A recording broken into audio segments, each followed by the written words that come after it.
Assalamualaikum warahmatullahi wabarakatuh. Jecha rantan damsa adda tokko qabannee isinii dhiyaannee jirra. Hamma dhuma qophii keenyaatti nu faana tura isiniin jedha. Dhaamsi sunis Kamaal yoo kan jedhamte warroottan obboleewwan daangaa Suudi Arabiyaa irratti dhabdan dhaamsi obboleessa keenyaa karaa kanaan nu ga'ee jira. Haa daawwannu daawwadha.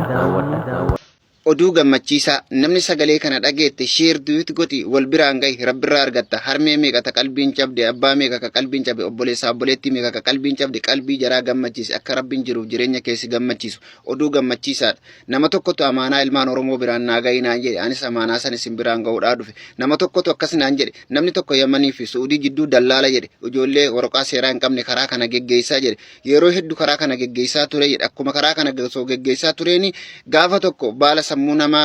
qabu kan gara Yaman irraa Suudii keessatti wal geessanii hunda isaaniitu kiiloo tokko itti kennee jedhe nama 53 isa wajjin osuma baala kana fuudhanii oliin deemaa jiranu bakka tokkotti gaafa gara Suudii kana seenan bakka tokkotti mootummaa biyyaatiin yookaan poolisii biyyaatiin qabamanii jedhe akkuma qabamin isaan 53 gara mana hidhaa geeffamanii jedhe gaafa gara mana hidhaa geeffaman silkii waan silaa nama ittiin wal quba qabaatan waan silaa nama ittiin argan guutuu irraa guuranii jedhe inni akkanuma keessa mallaqa guddaa nyaachisee erga mana hidhaa san keessa seensan harkaa milfamee bahee jedhe inni dallaalaa ittiin deemu kun akkuma baheen gara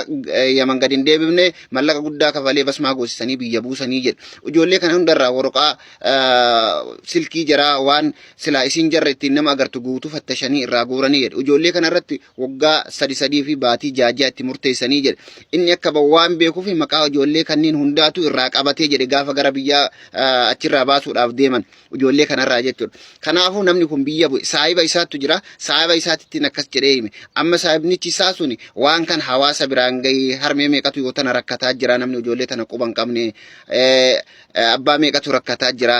namoota kana keessa namoota 52 hafan kana namoonni 50 dhiiraa jedhe namoonni 2 ammoo shamarranii jedhe maqaa isaanii waraqaa irraa qaba jedhe namni sun kanaaf mee hawaasa kana biraan qaqqabsiisii viidiyoo kana naa dalagiinaan jedhe kanaaf warroonni akkasitti ijoollee kana dhabdan amma amanni achirraa amata 2 fi gara baatii 7 akkamii lakkoofsiisaa jiranaan jedhe urga gartee wanti kutaateen kun taaterra namoonni ijoolleen isin jalaan dhabamti keeysaan na dubbisaa nama saniin isin wal qunnamsiisaa amaanaa isinitti taataatu viidiyoo kana nama meeqa qalbiin cabde yoo tana sheer